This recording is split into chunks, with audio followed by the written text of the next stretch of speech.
Good morning, Miss Mohammed and fellow colleagues. My name is Grace Carr, and along with Jada Fernandez, we are the Icons. I will guide you through the first half of our presentation on hazards. This presentation is based on identifying hazards, categories, and controls.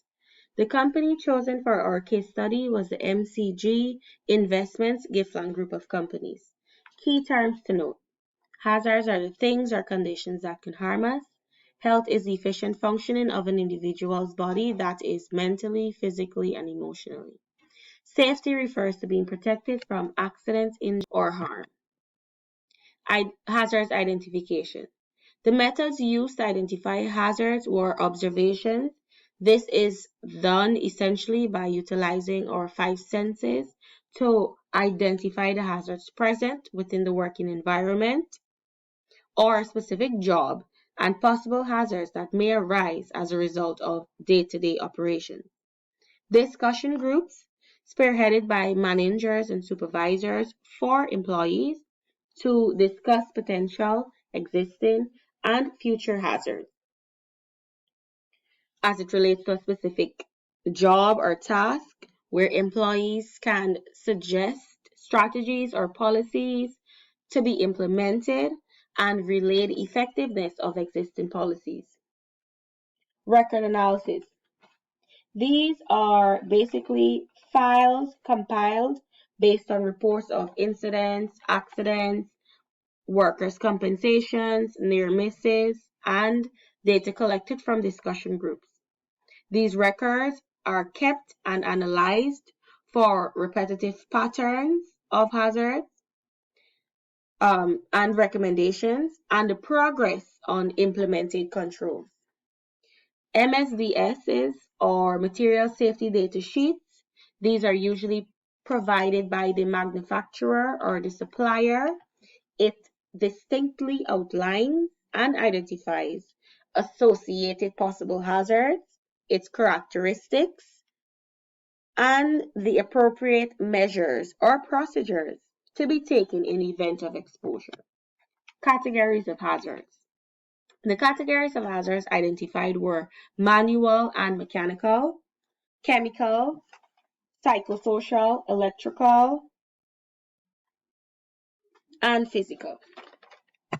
Manual and mechanical. Manual are those hazards that arise when a person is required to lift or lower, push or pull, or carry or otherwise carry or move an object, while mechanical hazards are those that arise as a result of handling and operating. For example, muscle sprain. For example, of a manual hazard would be muscle sprain, strains or spasm. Mechanical hazards would be amputation or saw. Below are two pictures demonstrating manual and mechanical hazard. But the risk assessment table, in the risk assessment table, you can clearly see examples of a few hazards, both manual and mechanical, and the severity or the degree of each hazard as it relates to the MCG working environment. This was based on our personal assessment. Entanglement, moderate to low, amputation, severe, unguarded machine, moderate, etc.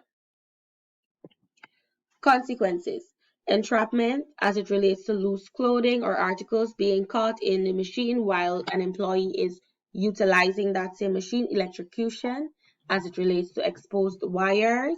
Damage to property, goods, and materials due to overloading and poor maintenance of machines, as it relates to the forklifts. Cuts or abrasion or even burns from coming into hot contact when removing jams from a photocopy machine, sprains, back injury, etc. Controls. Contain all loose clothing or articles. All frayed and exposed wires should be fixed immediately by a certified professional. All machine and equipment must be properly and appropriately tagged. Do not overload machines. Chemical hazards. Chemical hazards or hazardous substances are those when mishandled or misused. inadequately labeled negatively affects the overall health of and body of an individual. Chemicals can be in the form of vapors, fumes, and liquids. Below are a few pictures of chemical hazards. My personal favorite, know for sure before you pour, as it relates to transferring chemicals from its original container into another container and not fully utilizing the entire contents of that chemical and leaving it, and another employee then taking that chemical for something else, utilize it for a different purpose other than it's intended, causing a hazardous reaction. Consequences.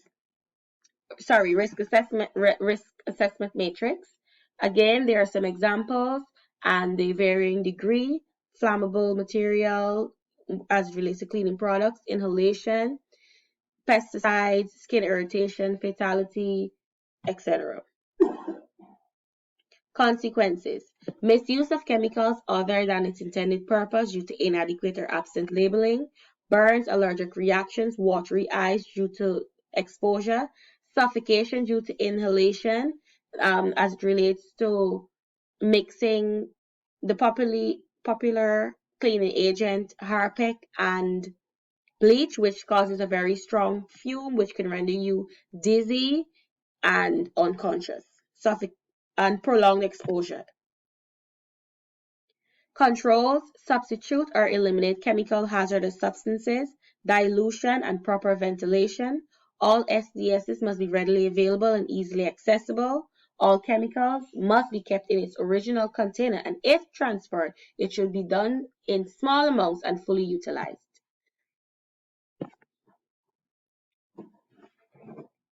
Physical hazards.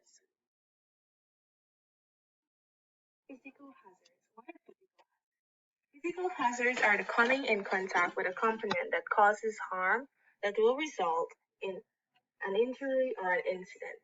Examples of physical hazards are slips, trips, and fall. Above, you can see a risk assessment matrix illustrating different types of physical hazards. 1. Slips due to wet floor. It can be shown that slips due to wet floor is severe and moderate. Consequences. Possible consequences of physical hazards are injuries, fatality, property damage. Injuries are any damage to the body that is caused by an external impact, such as falls, hits. Fatality is the event of a death. This is likely to occur because of a type of incident that took place. Property damage. Property damage is a harm to personal property. This type of damage can cause loss in business production. Controls. Actions that can control physical hazards are elimination.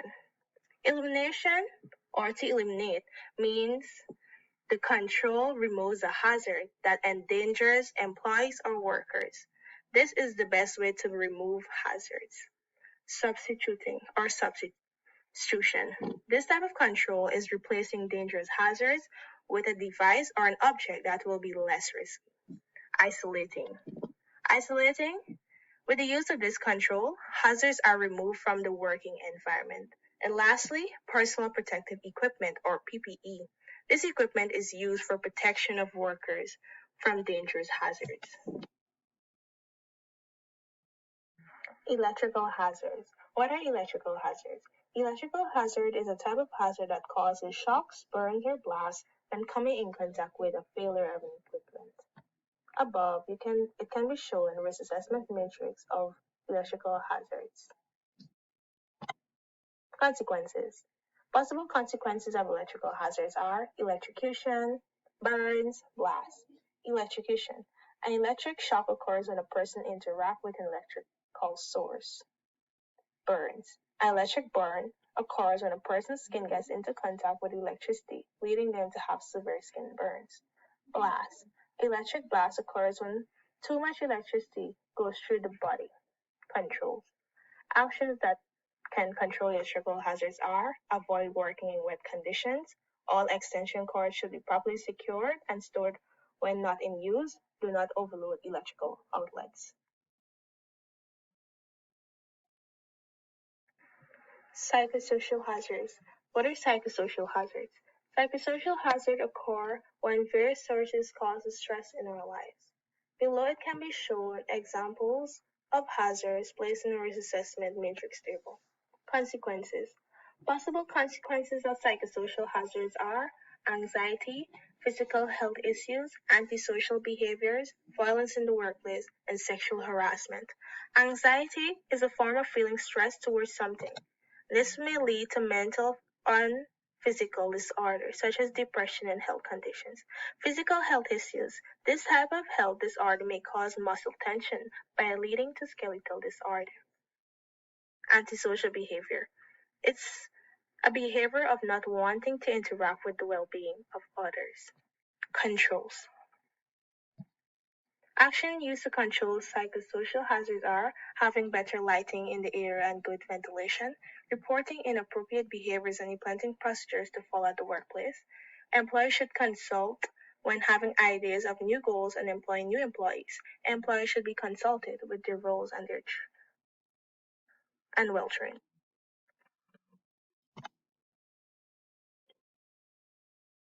In conclusion, the MCG Investments Inc.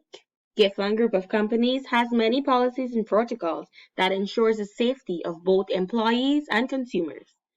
However, hazards are all around us. They are part of every job and process, regardless of the degree, and are a danger to both our health and safety. A physical hazard is not limited to those that are of direct contact, but can include temperature extremes and loud noises. Chemical hazards involve those that arise as a result of handling chemicals. Mechanical and electrical hazards often interlink, where electricity is necessary for the operation, while mechanical deals with the functioning and the machines themselves. Psychosocial hazards are the stressors within the working environment. Recommendations. Ensure that the correct guards are used for necessary machinery and that they are secured, maintained regularly, and all guards replaced on completion of the job. All electrical safety rules and protocols are to be observed when working with electrically powered machinery equipment. Electrical outlets, exposed wires, and electrical appliances should be kept free of moisture and liquids. If an area where an electrical outlet is placed is leaking or has liquid or moisture, it should remain vacant or not in use until the area is free.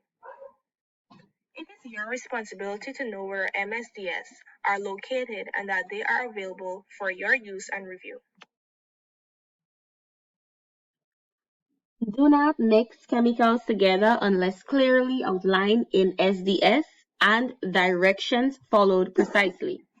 Report all unsafe acts or unsafe conditions to your supervisors immediately. Avoid co-workers, interrelations, and relationships, as this can often lead to violence in the workplace and possible sexual harassment issues. All workers are to efficiently and effectively carry out their designated duties, hence reducing a hostile environment, which is a psychosocial hazard. These were our recommendations to the existing policies within the MCG group of companies. And lastly, we have some pictures of some personal protective equipment. These are not all, these are just a few. We have some gloves, we have safety shoes, we have a safety helmet, a face shield, and a mask, which we all know is quite essential for all of us right now in the current pandemic. Thank you for listening to our presentation. We look forward to answering any questions, and we hope that you would have thoroughly enjoyed it.